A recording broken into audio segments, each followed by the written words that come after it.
سلطان شہاب الدین نے ملتان اور اوج پر حملہ ور ہونے سے پہلے اپنی جس شمال کی مہم کا ذکر کیا تھا وہ مرو کے حاکم سلطان شاہ خوارزمی کے خلاف تھی۔ اس وقت غوریوں کی صورتحال یہ تھی کہ غورستان پر سلطان شہاب الدین کا بڑا بھائی غیاث الدین حکمران تھا، جبکہ غزنی، تکین آباد اور آس پاس کے علاقوں پر شہاب الدین کی حکمرانی تھی۔ دونوں بھائی سلطان کہلاتے تھے۔ جب مرو کے حاکم سلطان شاہ نے اپنے علاقوں سے نکل کر غوریوں کے علاقوں پر حملے شروع کر دیے اور ان کے علاقوں کو تاخت و تاراج کرنا شروع کر دیا،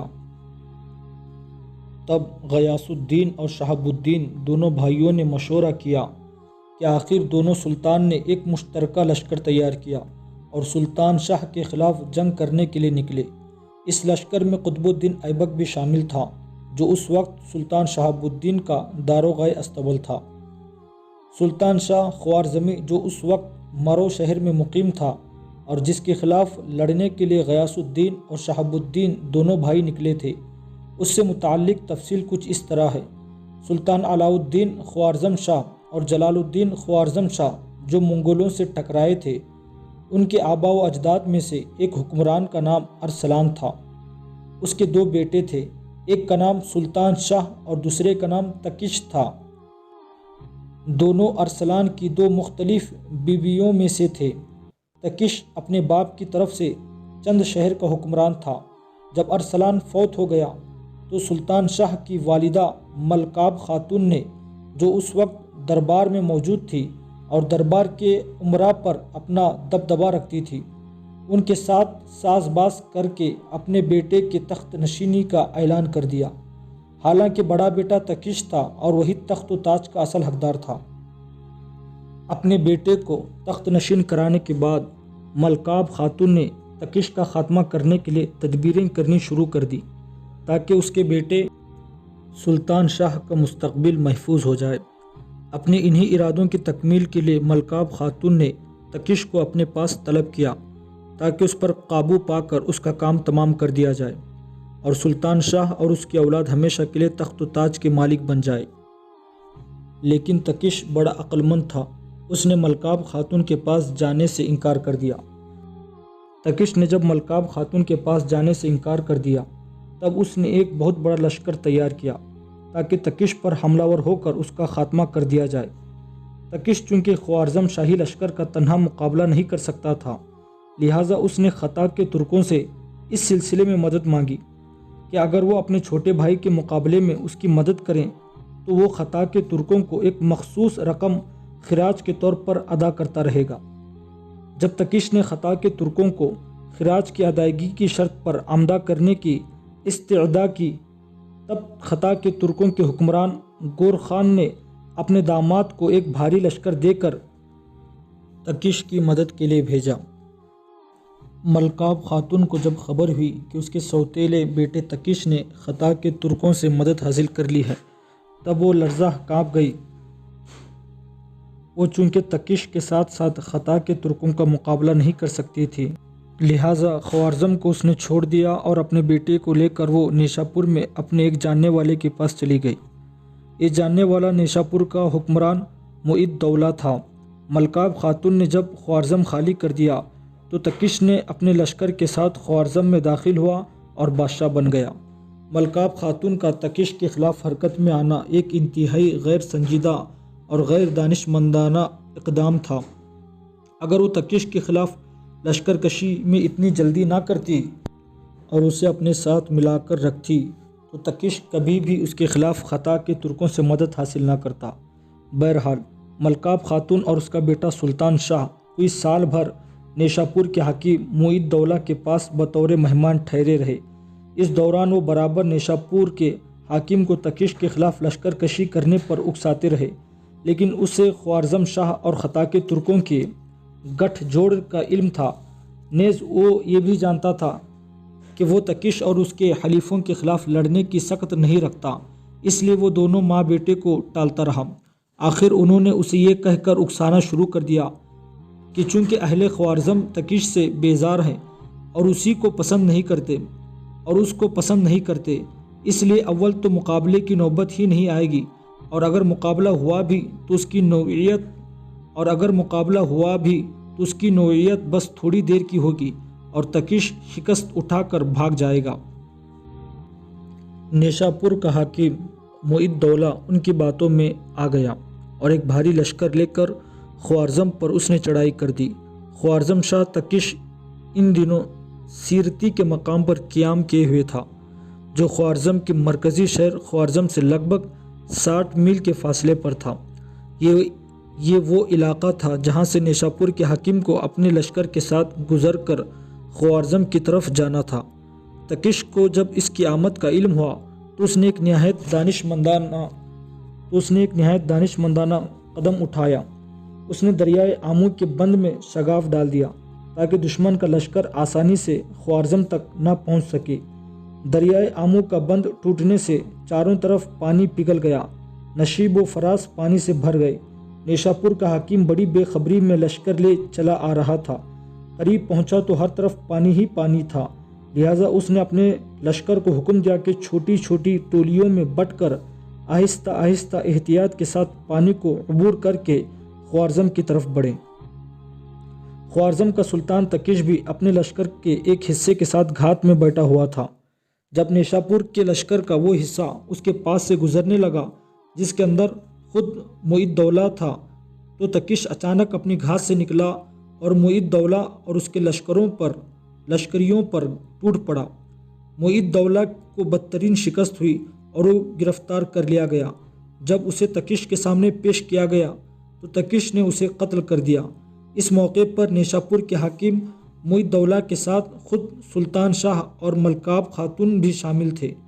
سلطان شاہ تو کسی نہ کسی طرح اپنی جان بچا کر بھاگ گیا، لیکن اس کی ماں پکڑی گئی اور وہ بھی قتل کر دی گئی۔ سلطان شاہ آسانی سے ہار ماننے والا نہیں تھا۔ اس نے معید دولہ کے بیٹے تاغان شاہ کو، جو اپنے باپ کا جانشین ہوا تھا، تکش سے انتقام لینے کے لیے ابھارا، لیکن طوفان نے اس کی بات ماننے سے انکار کر دیا، اس لیے کہ وہ جان گیا تھا کہ اگر اس نے تکش کے خلاف حرکت میں آنے کی کوشش کی تو اس کا انجام اپنے باپ سے مختلف نہ ہوگا۔ اس صورتحال کو دیکھتے ہوئے سلطان شاہ اس سے مایوس ہونے کے بعد غوریوں کی طرف متوجہ ہوا اور اپنے بھائی تکش کے خلاف اس نے غوریوں سے امداد طلب کی۔ غوریوں سلطان کی مناسب پذیرائی کی، کافی لشکر اور سامان جنگ دے کر اس کی پیٹھ ٹھوکی اور اسے تکش کا مقابلہ کرنے کے لیے روانہ کر دیا۔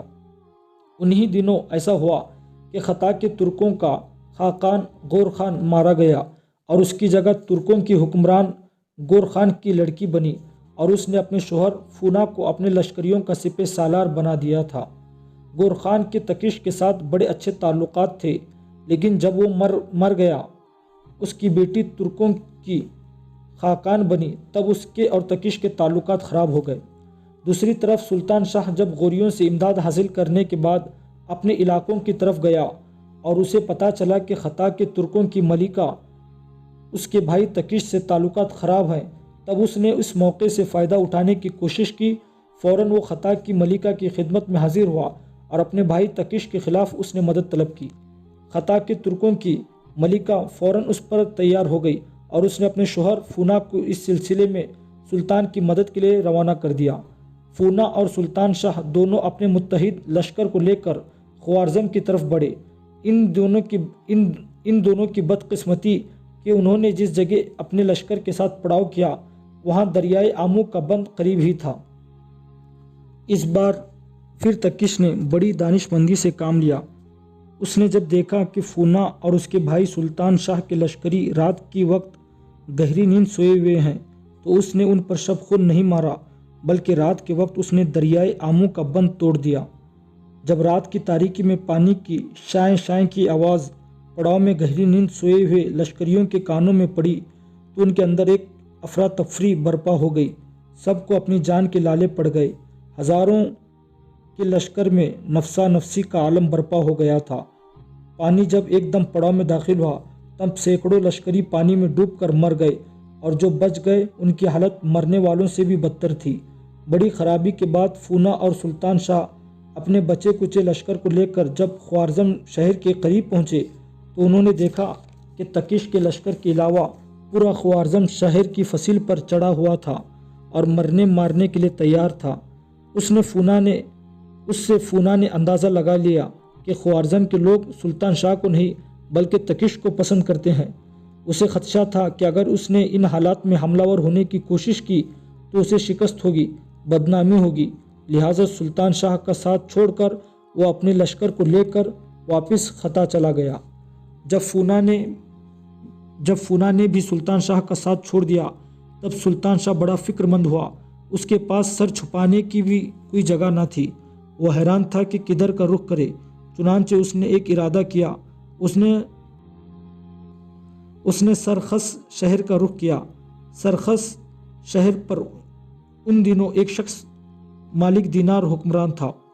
سلطان شاہ اس پر حملہ ور ہوا۔ مالک دینار اور اس کے ساتھیوں کے خلاف سلطان شاہ کی کئی جھڑپیں ہوئی، جس کے نتیجے میں سلطان شاہ کامیاب رہا اور سلطان شاہ نے سرخس کے علاوہ طوس شہر پر بھی قبضہ کر لیا۔ اس طرح اس فتح سے سلطان شاہ کی اس قدر ہمت بندی تھی۔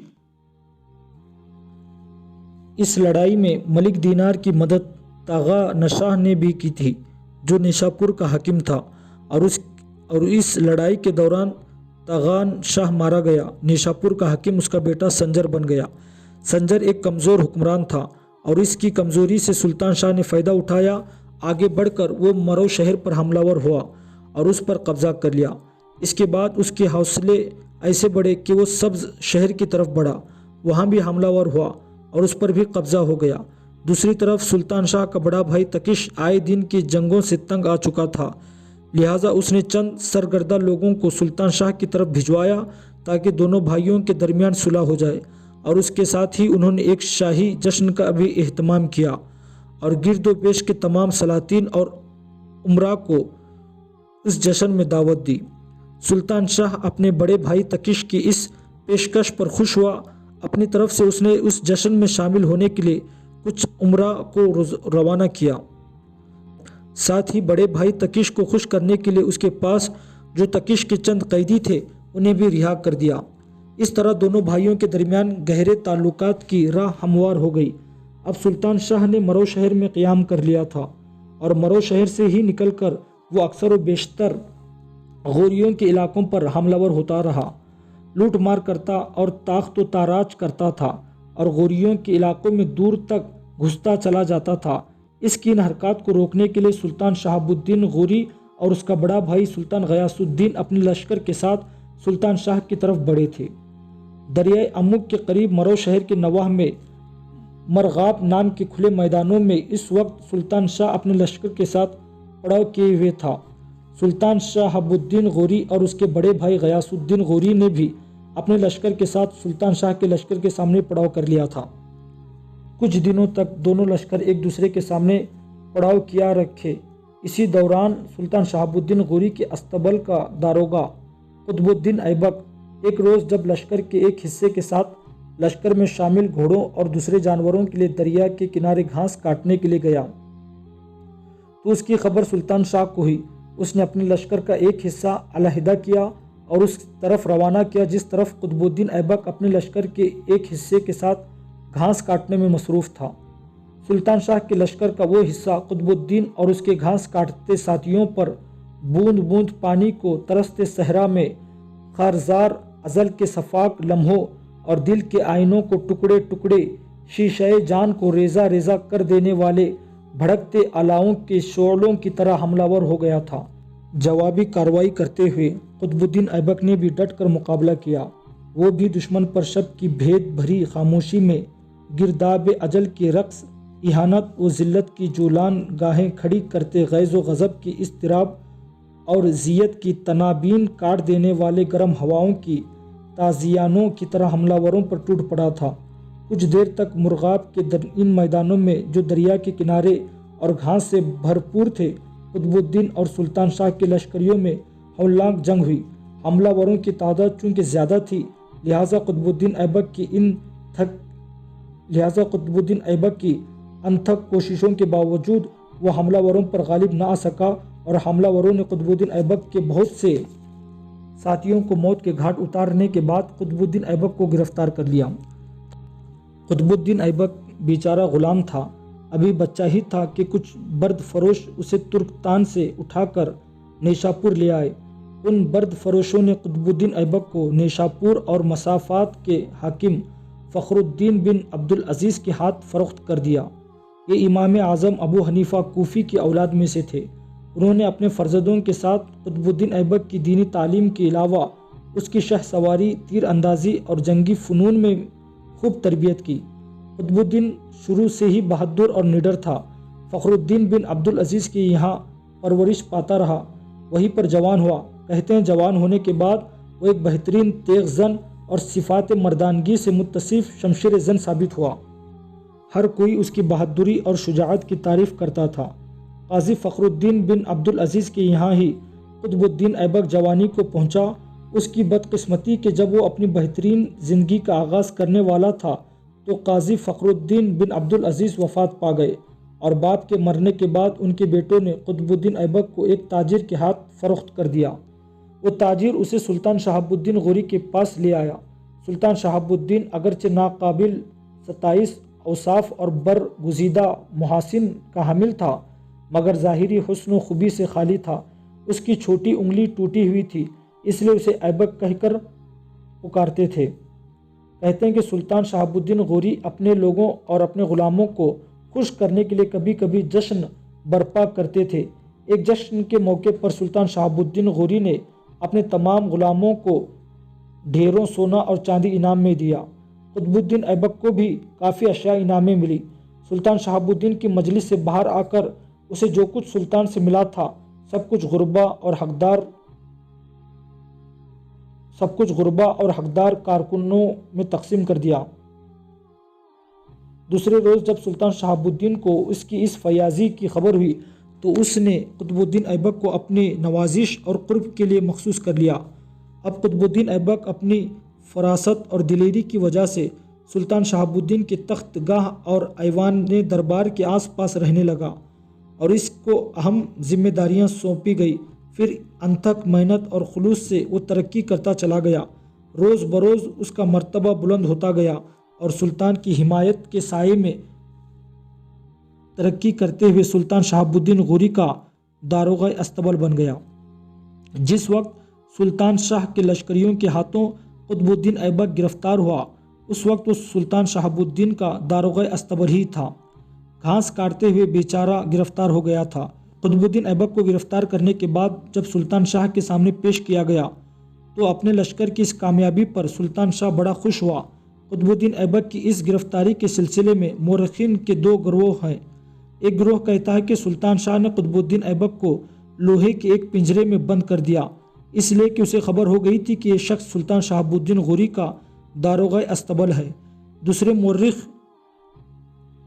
مورخ یہ کہتے ہیں کہ اس کے پاؤں میں لوہے کا ایک بھاری تختہ باندھ دیا گیا تھا تاکہ وہ بھاگنے نہ پائے۔ بہرحال اپنے پہلے حملے میں سلطان شہاب الدین غوری اور سلطان غیاث الدین غوری کے مقابلے میں ایک طرح کا کامیاب ہی رہا تھا۔ پھر دونوں لشکر ایک دوسرے کے سامنے صف آرا ہوئے۔ سلطان شاہ خوارزمی خوش تھا کہ گزشتہ دنگے حملے میں اس کے لشکری کامیاب رہے تھے اور شہاب الدین غوری کے داروغہ استبل قطب الدین ایبک کو گرفتار کر لیا تھا۔ اس بنا پر اس کے اور اس کے لشکریوں کے حوصلے بڑھے ہوئے تھے، اور دوسری طرف سلطان شہاب الدین اور اس کا بڑا بھائی غیاث الدین غوری دونوں ہی سلطان شاہ سے گزشتہ حادثے کا انتقام لینے پر تل گئے تھے۔ کچھ دیر تک دونوں لشکریوں کے درمیان جنگ کے طبل بجتے رہے۔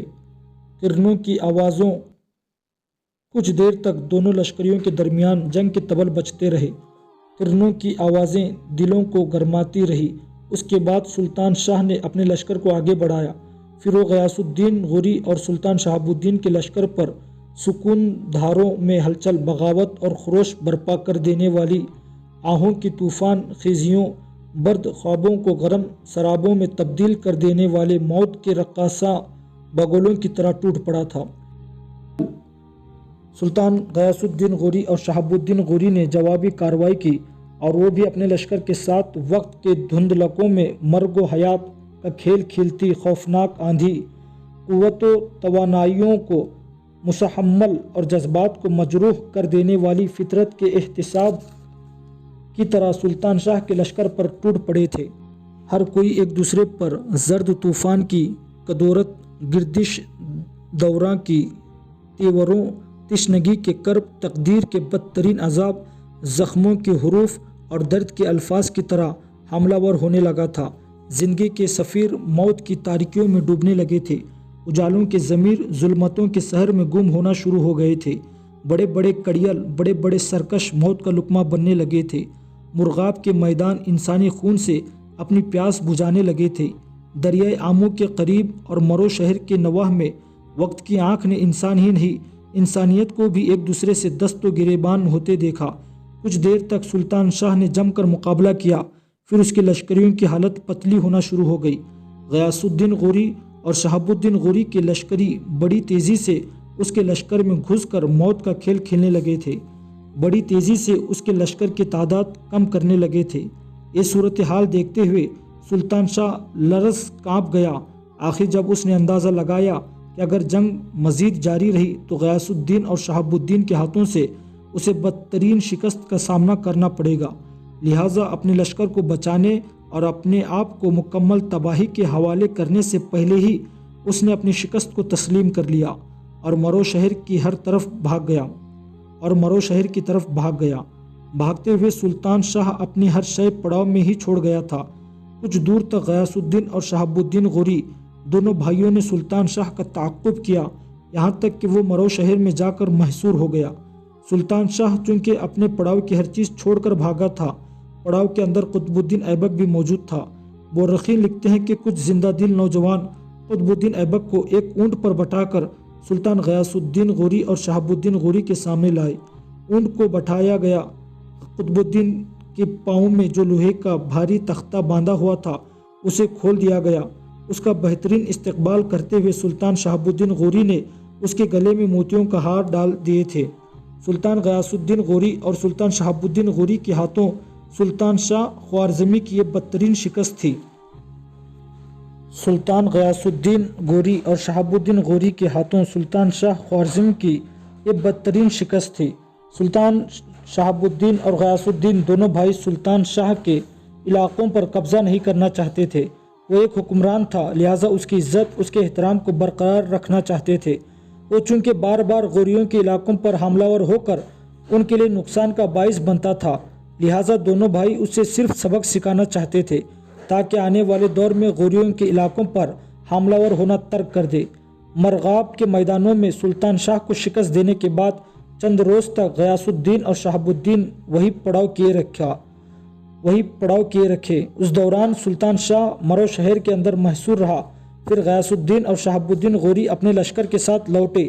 بڑا بھائی غیاث الدین غوری غور کی طرف چلا گیا، جبکہ شہاب الدین غوری اپنے حصے کے لشکر کے ساتھ غزنی شہر کی طرف چلا گیا تھا۔